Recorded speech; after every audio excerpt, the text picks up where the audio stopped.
Hi friends, good evening to all.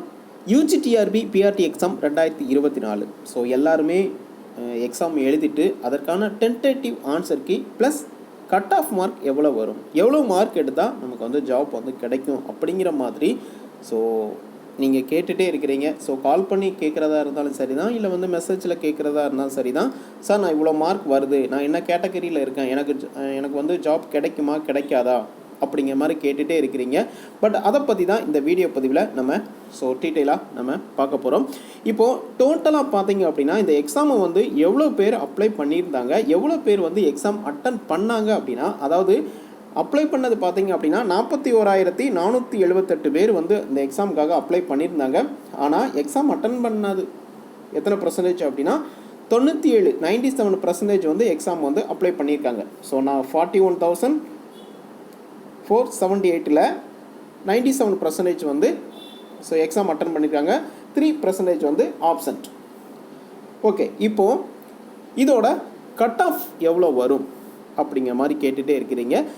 Plus என்ன அப்படின்னா, இந்த கொஸ்டின் வந்து ஈஸியாக இருந்ததா, இல்லை வந்து டஃப்பாக இருந்துச்சா, இல்லை வந்து நார்மலாக இருந்துச்சா அப்படின்னு கேட்டிங்க அப்படின்னா, நம்ம ஓவராலாக எல்லா எக்ஸாம் எழுதின எல்லாருமே நம்ம ஓவராலாக பார்க்கும்போது கொஸ்டின் அப்படின்னு பார்க்கும்போது டஃப்பாக தான் இருந்துச்சு அப்படிங்கிற மாதிரி தான் மேக்ஸிமம் எல்லாருமே அப்படி தான் சொல்கிறாங்க.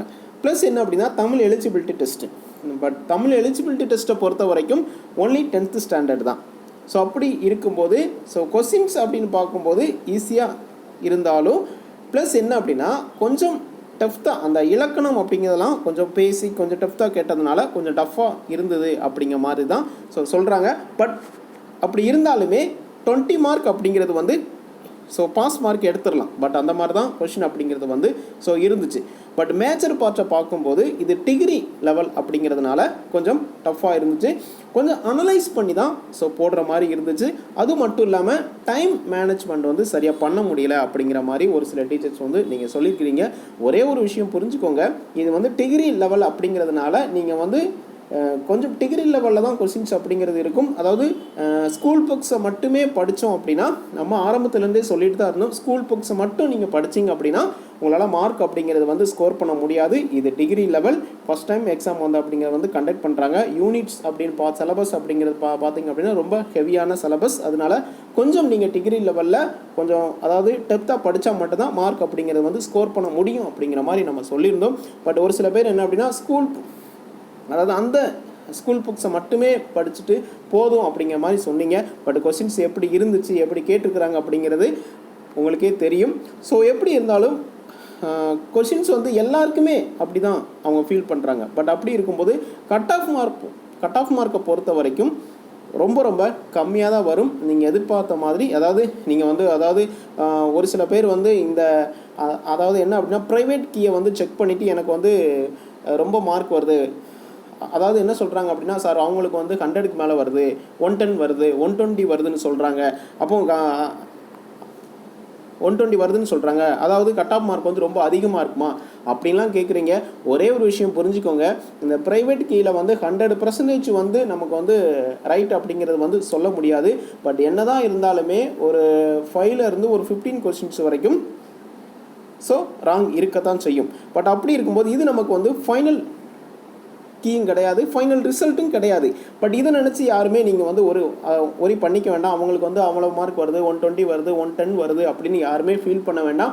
நமக்கு இந்த டென்டேட்டிவான கீ ஆன்சர் பார்த்தீங்க அப்படின்னா இந்த வீக்கெண்ட் டுமாரோ இல்லை அப்படின்னா மண்டே வந்து கம்பல்சரி இந்த டென்டேட்டிவான கீ ஆன்சர் அப்படிங்கிறது வந்து பப்ளிஷ் பண்ணிடுவாங்க. நம்ம டிஆர்பி கால் பண்ணி கேட்டப்போ கூட அவங்க சொன்ன விஷயம் என்ன அப்படின்னா, இந்த வீக்கெண்டில் நமக்கு கம்பல்சரி கீ ஆன்சர் வந்து பப்ளிஷ் பண்ணிடுவாங்க. இல்லை இந்த வீக்கெண்டில் வரல, லேட் ஆச்சு அப்படின்னா கம்மிங் மண்டே கீ ஆன்சர் வந்து டென்டேட்டிவான கீ ஆன்சர் வந்து பப்ளிஷ் பண்ணிடுவாங்க. பட் அதில் என்னென்ன கொஸ்டின்ஸ்லாம் நீங்கள் வந்து செக் பண்ணி மேக்ஸிமம் அதுலேயே உங்களுக்கு 99% வந்து கீ வந்து கரெக்டாக இருக்கும். இல்லை அந்த 1% என்ன அப்படின்னா, அதாவது கொஸ்டின்ஸ் வந்து ராங்காக இருக்கும், இல்லை 4 ஆப்ஷனில் ஏதாவது கரெக்ஷன் இருக்கும், இல்லை அப்படின்னா டைப்பிங் மிஸ்டேக்ஸ் ஏதாவது இருந்துச்சு அப்படின்னா அது என்ன கொஸ்டின்ஸ் வந்து ராங்காக இருக்கோ அதுக்கு வந்து அப்ஜெக்ஷன் பண்ணுற மாதிரி அவங்க சொல்லுவாங்க. பட் அதில் அப்ஜெக்ஷன் பண்ணி, அதாவது ஸ்டாண்டர்ட் புக்ஸ் பட் இப்போவே நீங்கள் என்னென்ன கொஷின்ஸ்லாம் ராங்காக இருக்கோ அதுக்கு எல்லாமே கரெக்டான சோர்ஸஸ் வந்து நீங்கள் ரெடி பண்ணி வச்சுட்டு அவங்க அப்ஜெக்ஷன் பண்ணும்போது நீங்கள் பண்ணீங்க அப்படின்னா அவங்க எல்லாமே வல்லுநர் குழு எல்லாமே அவங்க வந்து கன்சிடர் பண்ணிவிட்டு இது நீங்கள் கொடுத்த சோர்ஸ் வந்து கரெக்டாக இருக்கும் பட்சத்தில் எந்த கொஷின்ஸ்க்கு மார்க் வந்து கொடுக்கணும் அப்படிங்கிறத வந்து கொடுப்பாங்க. அதுக்கு அப்புறம் தான் உங்களுக்கு ஃபைனல் மார்க்கே உங்களுக்கு வந்து தெரியும். ப்ளஸ் வந்து வெயிட்டேஜ் வந்து ஆட் பண்ணுவாங்க. அப்போ தான் நமக்கு வந்து எவ்வளோ மார்க் வருது, எவ்வளோ கட் ஆஃப் வருது, இந்த மார்க் எடுத்தீங்க அப்படின்னு இந்த சப்ஜெக்ட்டுக்கு இவ்வளோ மார்க் வருது, இந்த மார்க் எடுத்தீங்க அப்படின்னா உங்களுக்கு ஜாப் அப்படிங்கிறது வந்து நம்மளால் வந்து கரெக்டாக வந்து நம்ம சொல்ல முடியும். பட் அப்படி இருக்கும்போது இன்னும் கீ ஆன்சரே பப்ளிஷ் பண்ணலை. இப்போ அப்படி இருக்கும்போது இந்த மார்க் சொல்லி எனக்கு ஜாப் கிடைக்குமா கிடைக்காதா அப்படிங்கிறதெல்லாம் அது வந்து நம்ம கரெக்டாக வந்து சொல்ல முடியாது. அதை நினச்சி நீங்கள் யாருமே ஒரி பண்ணிக்க வேண்டாம். கட் ஆஃப் மார்க்கை பொறுத்த வரைக்கும் ஓவராலாக பார்க்கும்போது பார்த்தீங்க அப்படின்னா ஒரு 90+, ஒரு 90க்கு மேலே நீங்கள் எடுத்திருந்தீங்க அப்படின்னா 100% வந்து உங்களுக்கு ஜாப் அப்படிங்கிறது வந்து கன்ஃபார்ம். ஏன்னா இப்போ சப்ஜெக்ட் வைஸ் வந்து அந்த கொஷினோட டஃப்னஸ் லெவல் அப்படிங்கிறது வந்து வேரியேஷன் ஆகும். இப்போ தமிழ் எடுத்தீங்கன்னா அதாவது தமிழ் இருக்குது, இங்கிலீஷ் இருக்குது, மேக்ஸ் இருக்குது, சயின்ஸ் இருக்குது. பட் அப்படி பார்க்கும்போது ஒவ்வொரு சப்ஜெக்ட்டுக்குமே ஒரே கட் ஆஃப் அப்படிங்கிறது வந்து நமக்கு வந்து இருக்காது. ஏன்னா ஒவ்வொரு சப்ஜெக்ட்டுமே அதாவது இப்போ தமிழ் ஃபார் எக்ஸாம்பிள் இப்போ தமிழ் இருக்குது அப்படின்னா அதில் வந்து ஒரு சப்ஜெக்டில் வந்து கொஷின்ஸ் வந்து ஈஸியாக இருக்கும். ஃபார் எக்ஸாம்பிளுக்காக ஈஸியாக இருந்துச்சுன்னா கட் ஆஃப் மார்க் வந்து அதுக்கு வந்து அதிகமாக இருக்கும். பட் அதிகமாக இருந்துச்சு அப்படின்னா அதில் நிறைய கேட்டகரி வந்து வரும். அதில் வந்து ஜென்ரல் டர்ன் வரும். கேட்டகரிஸ் வைஸ் வந்து பிரிப்பாங்க. அதில் வந்து ரிசர்வேஷன் இருக்கும், அதில் வந்து உமன்ஸ் இருக்குது, ரிசர்வேஷன் இருக்குது, பிஎஸ்டிஎம் இருக்குது. பட் எல்லாம் கால்குலேட் பண்ணி பார்க்கும்போது அவங்க கட் ஆஃப் மார்க் அப்படி ஃபார் எக்ஸாம்பிள் வந்து இப்போ 90 மார்க் வந்து கட் ஆஃப் வைக்கிறாங்க அப்படின்னா அந்த 90க்கு மேலே தான் இருக்கும் அப்படின்னு வந்து சொல்ல முடியாது. ஏன் 90க்குள்ள 85 கூட உங்களுக்கு வரலாம். ஏன்னா அந்த 90 மார்க் வைக்கிறாங்கன்னா ஒரு சப்ஜெக்டில் வந்து ஒரு 300 வேக்கன்சி இருக்குது அப்படின்னா அந்த 100லேருந்து 89 87 அந்த ரேஞ்சில் கட் ஆஃப் வைக்கிறாங்க அப்படின்னா உங்களுக்கு அதே கேட்டகரியில் வந்து நிறைய பேர் மார்க் அப்படிங்கிற வந்து எடுத்துக்க மாட்டாங்க. பட் அதுக்கு கீழே அவங்களுக்கு வேக்கன்சி வந்து ஃபில் பண்ண தேவைப்பட்டுச்சு அப்படின்னா அதுக்கு கீழே வருவாங்க. ஒரு 85 வரைக்கும் நமக்கு வரதுக்கான பாசிபிலிட்டி வந்து அதிகமாகவே இருக்கும். அப்படி தான் அவங்க கட் ஆஃப் ஃபேஸஸ் வந்து இருக்கும்.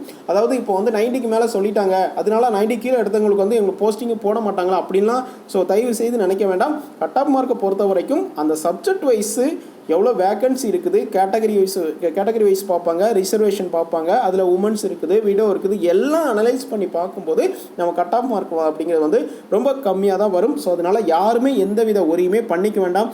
அதாவது ரிசல்ட்டே நம்ம பப்ளிஷ் பண்ணலை, பட் அப்படி இருக்கும்போது நீங்கள் எந்த வித ஒரியும் பண்ணிவிட்டு அதை நீங்கள் எவ்வளோ ஹார்ட் ஒர்க் பண்ணி படிச்சிருக்கீங்க அப்படிங்கிறது வந்து தெரியும். பட் அதனால தான் இவ்வளோ மார்க் எடுத்துருக்கோம். நீங்கள் மார்க் சொல்லி கேட்கும்போது நம்மளால் வந்து ஏன்னா நம்ம வந்து டேரெக்டாக சொல்லிடலாம் அந்த மார்க் வந்து அதாவது நீ இந்த மார்க் வந்து போஸ்டிங் கிடைக்காது நம்ம டேரெக்டாக சொல்லிடலாம். ஆனால் அதோட வழி அப்படிங்கிறது வந்து நீங்கள் உங்களை எவ்வளோ கஷ்டப்பட்டு படிச்சிருக்கீங்க அப்படிங்கிறது வந்து தெரியும். ஏன்னா நம்மளோட அகாடமிலே நிறைய டீச்சர்ஸ் வந்து கஷ்டப்பட்டு தான் ரொம்ப படிச்சிருக்கீங்க. பட் மார்க் அப்படிங்கிறது வந்து கம்பல்சரி உங்களுக்கு வந்து நல்ல மார்க் தான் வரும். நீங்கள் எதிர்பார்த்த மார்க்கை விட நல்ல மார்க் வரும். அதனால் கான்ஃபிடென்ட்டோட தன்னம்பிக்கையோடு இருந்தால் மட்டும்தான் உங்களால் நெக்ஸ்ட் லெவலுக்கு வந்து போக முடியும். அதாவது ஆர்டர் வாங்குகிற வரைக்கும் தன்னம்பிக்கையை மட்டும் நீங்கள் எந்த ஒரு சிச்சுவேஷனையும் இழந்துடாதீங்க. கண்டிப்பாக கட் ஆஃப் அப்படிங்கிறது வந்து கம்மியாக தான் வரும். ஏன்னா ஓவரால் எல்லாருமே சொல்கிற விஷயம் என்ன அப்படின்னா அதாவது 100க்கு மேலே அப்படின்னா ரொம்ப அதாவது நம்ம வந்து ஒரு கால்குலேட் பண்ணி சொல்லிடலாம். ரொம்பலாம் 100க்கு மேலெலாம் யாருமே எடுக்கலை. ஒரு சம் பீப்புள் கொஞ்சம் பேர் தான் எடுத்துக்கிறாங்க. அதாவது 110 அதெல்லாம் ரொம்ப கம்மி, ரொம்ப கம்மி. 120 அதாவது என்ன சொல்கிறது அப்படின்னா ஒரு சொல்லிடலாம், அதை எண்ணி சொல்லிடலாம் 120 110 அப்படிலாம் சொல்லிடலாம். பட் 100க்கு மேலேயே ரொம்ப கம்மியான பீப்புள் தான் எடுத்துருக்குறாங்க. அதனால் யாருமே எந்தவித ஒரியுமே பண்ணிக்க வேண்டாம். யாரோ ஒரு சில பேர் வந்து அதாவது 110 வருது 120 வருது கட் ஆஃப் மார்க் அதிகமாக தான் வருதுன்னு சொல்கிறாங்க அப்படின்னு தயவு செய்து யாருமே நினைக்காதீங்க. பட் நம்ம கேட்ட வரைக்கும் நம்மக்கிட்ட டேட்டாஸ் எல்லாமே ஷேர் பண்ண வரைக்கும் ஒரு 90க்கு மேலே அந்த மாதிரி தான் இருக்கும். ஒரு 90க்கு மேலே ஒரு 100க்குள்ளே அந்த மாதிரி தான் எல்லாருமே சொல்கிறாங்களே தவிர ஒரு 100 அதாவது 110 120 அப்படிங்கலாம் ரொம்ப ரேரான பீப்புள் தான் எடுத்துக்கலாம். 120 அப்படிங்கிறதுலாம் ஒரு பெரிய விஷயம். அந்த மாதிரிலாம் யாருமே இப்போ வரைக்கும் சொன்னதில்லை 120க்கு மேலே எடுத்திருக்கேன் அப்படிங்கிற மாதிரிலாம். ஏன்னா 100க்கு மேலேயே ரொம்ப கம்மியான பீப்புள் தான். பட்டு அதாவது உங்களுக்கு லைஃப் ஜாப் சேஃப் அப்படிங்கிற பார்த்தீங்க அப்படின்னா ஒரு 90 மேலே 90+ எடுத்திருந்தீங்க அப்படின்னா கம்பல்சரி அப்படிங்கிறது வந்து ஜாப் அப்படிங்கிறது வந்து சேஃப் ஆகிடும். ப்ளஸ் என்ன அப்படின்னா ஏன்னா அதுக்கு மேலே அதாவது நான் 90க்கு மேலே உள்ளவங்களுக்கு தான் ஜாப் கிடைக்குமா அதுக்கு மேலே உங்களுக்கு கிடைக்காதா அப்படின்னு நீங்கள் ஒரு கொஷின் கேட்பீங்க. கம்பல்சரி அதுக்கு 90க்கு கீழே கூட கட் ஆஃப் மார்க் வந்து குறையிறதுக்கு பாசிபிலிட்டி அதிகமாகவே இருக்குது. அதனால நீங்கள் வந்து அதாவது 90க்கு மேலே எடுத்தால் தான் எங்களுக்கு ஜாப், அது கீழே எடுத்தால் ஜாப் கிடைக்காதா அப்படிங்கலாம் நீங்கள் ஒரி பண்ணிக்க வேண்டாம். இன்னும் ஆன்சர் கீ வந்து பப்ளிஷ் பண்ணலை, அதில் நிறையா அதாவது கரெக்ஷன் இருந்துச்சு அப்படின்னா திரும்ப அப்ஜெக்ஷன் பண்ண சொல்லுவாங்க. அதில் ப்ளஸ் என்ன அப்படின்னா வெயிட்டேஜ் மார்க் இருக்குது. அதாவது 2030லேருந்து ஸோ அதில் வந்து ஒரு இயருக்கு வந்து 0.5 அதாவது 0.5 வந்து கொடுக்குறாங்க. ஒரு 5 மார்க்கு, 3 மார்க்கு, 2 மார்க்கு, 1 மார்க்கு, அது வந்து வெயிட்டேஜ் மார்க் வந்து ஆட் ஆகும். அது எல்லாமே உங்களுக்கு கால்குலேட் பண்ணி ஃபைனல் தான் உங்களுக்கு வந்து கீ ஆன்சர் அப்படிங்கிறது வந்து பப்ளிஷ் பண்ணுவாங்க. ஏன்னா ஒரு மார்க்கு கூட உங்களுக்கு வந்து ஆட் ஆனாலும் அதுலேயே உங்களுக்கு போஸ்டிங் போகிறதுக்கு நிறைய பாசிபிலிட்டி இருக்குது. ஏன்னா பாயிண்ட் சம்திங்கில் கூட அந்த வெயிட்டேஜ் முறையில் வந்து 2013 கூட ஜாப் கிடைக்காது, போக முடியாத ஒரு சிச்சுவேஷன் வந்து வந்திருக்குது. அப்படிங்கிறது ஒரு மார்க், ஒரு அரை மார்க்னால் கூட உங்களோட லைஃப்பை மாற்றக்கூடிய அந்த மார்க்காக இருக்கும். அதனால் நீங்கள் எவ்வளோ கஷ்டப்பட்டு படிச்சிருக்கீங்க, எவ்வளவோ இழந்து தான் அந்த எக்ஸாம் அப்படிங்கிறது வந்து எழுதிருக்கிறீங்க. அதனால் தன்னம்பிக்கையோடு இருங்க. கட் ஆஃப் மார்க் அப்படிங்கிறது வந்து ரொம்ப ரொம்ப கம்மியாக தான் வரும். அது நம்ம ஓவராலாக சொல்கிறது வந்து ஒரு 90க்கு மேலே எடுத்திருந்தீங்க அப்படின்னா ஜாப் கன்ஃபார்ம் அப்படிங்கிற மாதிரி நம்ம சொல்கிறோம். அதனால் அதுக்கு கீழே எடுத்தவங்க வந்து நீங்கள் எதுவும் வருத்தப்பட தேவையில்லை. அதுக்கு கீழே கம்மியாக வந்து ஒரு 85 கூட வர வரைக்கூட சான்சஸ் வந்து அதிகமாகவே இருக்குது. அதனால் நீங்கள் எதுவுமே ஒரி பண்ணிக்க வேண்டாம், தன்னம்பிக்கையோடு இருங்க. இந்த வீக்கெண்டில் டென்டேட்டிவான கீ ஆன்சர் வந்து பப்ளிஷ் பண்ணிடுவாங்க. ஸோ அதனால் அதுக்கப்புறம் வந்து நம்ம அடுத்தடுத்து என்ன பண்ணணும், அதாவது என்னென்ன கொஸ்டின்ஸ் எல்லாம் ராங் இருக்குது, அதாவது அப்ஜெக்ஷன் வந்து சொல்லியிருக்காங்களா, என்னென்ன நம்ம வந்து ஸ்டாண்டர்ட் புக்ஸில் இருந்து கரெக்ஷன் அதாவது எல்லாமே கலெக்ட் பண்ணி நம்ம அப்ஜெக்ஷன் பண்ணோம் அப்படின்னா மார்க் அப்படிங்கிறது வந்து கரெக்டாக இருக்கும் பட்சத்தில் மார்க் அப்படிங்கிறது வந்து நமக்கு கொடுப்பாங்க. ஸோ அதனால் தன்னம்பிக்கையோடு இருங்க. எந்த ஒரு சிச்சுவேஷன்லேயும் உங்களோட வந்து ஐயோ மார்க் கம்மியாக இருக்குது, அதாவது அவங்க வந்து அவ்வளோ மார்க் எடுத்துக்கணும்னு சொல்கிறாங்க, நமக்கு மார்க் கம்மியாக தான் இருக்குது, நமக்கு கிடைக்குமா கிடைக்காதா அப்படிலாம் நீங்கள் எந்த வித உரிமையே பண்ணிக்காதீங்க. கம்பல்சரி எல்லாருக்குமே இந்த கொஷின், இந்த எக்ஸாம் அப்படிங்கிறது வந்து டஃப்பாக தான் சொல்கிறாங்க. அதனால உங்களுக்கு மட்டும் இது டஃப் இல்லை, எல்லாருக்குமே ஓவராலாக பார்க்கும்போது இது வந்து டஃப்பாக தான் இருந்துன்னு சொல்கிறாங்க. கட் ஆஃப் மார்க்கை பொறுத்த வரைக்கும் ரொம்ப ரொம்ப கம்மியாக தான் வரும். அதனால் நீங்கள் எதிர்பார்த்ததை விட உங்களுக்கு சந்தோஷமான செய்தி அப்படிங்கிறது வந்து உங்களுக்கு விரைவில் வரும். அதனால் தன்னம்பிக்கையோடு காத்துருங்க. ஈஸியாக வந்து இந்த 2024 நீங்கள் நினச்சபடி எல்லாருமே அஸ் ஏ கவர்மெண்ட் டீச்சராக போஸ்டிங் வாங்குவீங்க. அதுக்கு வியாஸ் அகாடமி சார்பாக வாழ்த்துக்களை தெரிவிச்சுக்கிறோம். பட் அது நீங்கள் இந்த சிச்சுவேஷனில் எந்த ஒரு ஒரியும் இல்லாமல் நீங்கள் ஹாப்பியாக, அதாவது டென்டேட்டிவ் கீ ஆன்சர் வருதா அதை செக் பண்ணிவிட்டு இவ்வளோ மார்க் வருதா, ஓகே அடுத்து நம்ம என்னென்ன கொஸ்டின்ஸ் எல்லாம் ராங்காக இருக்குது அதுக்கான சோர்ஸ் வந்து இப்போவே நீங்கள் வந்து ரெடி பண்ணி வைங்க. அப்ஜெக்ஷன் பண்ணும்போது ஈஸியாக வந்து நம்ம அப்ஜெக்ஷன் பண்ணிவிட்டு அவங்க ஃபைனல் கீ அண்ட் ஃபைனல் ரிசல்ட்டில் வந்து நமக்கு வந்து ஸோ கண்டிப்பாக எல்லாருமே நீங்கள் வந்து சிவிக்கு போவீங்க. ஸோ கண்டிப்பாக போகணும். அதனால் கட் ஆஃப் மார்க்கை பொறுத்த வரைக்கும் நீங்கள் எந்தவித ஒரியுமே பண்ணிக்காதீங்க. அவங்க அவ்வளோ சொல்கிறாங்க, இவங்க அவ்வளோ சொல்கிறாங்க, அதாவது அவ்வளோ மார்க் கட் ஆஃப் மார்க் வருமா, அப்போ நம்ம இவ்வளோ நாள் படித்தது வேஸ்ட்டாக போச்சா அப்படின்லாம் நீங்கள் நினைக்கவே வேண்டாம். இது வந்து ஃபைனல் இல்லை. டிஆர்பி போர்ட்லேருந்து கட் ஆஃப் மார்க் வந்து பப்ளிஷ் பண்ணலை, டிஆர்பி போர்ட்லேருந்து டென்டேட்டிவான ஆன்சர் கீயும் பப்ளிஷ் பண்ணலை. அப்படி இருக்கும்போது நீங்கள் தேவையில்லாமல் எந்த ஒரியுமே நீங்கள் பண்ணிக்காதீங்க. ஸோ கட் ஆஃப் மார்க்கை பொறுத்த வரைக்கும் 90+ இல்லை அப்படின்னா அது கீழே நம்ம 85 கூட வர்றதுக்கு பாசிபிலிட்டி அதிகமாகவே இருக்குது. பட் தன்னம்பிக்கையோடு நீங்கள் காத்திருங்கள், எல்லாம் நல்லதாகவே நடக்கும். Okay friends, thank you.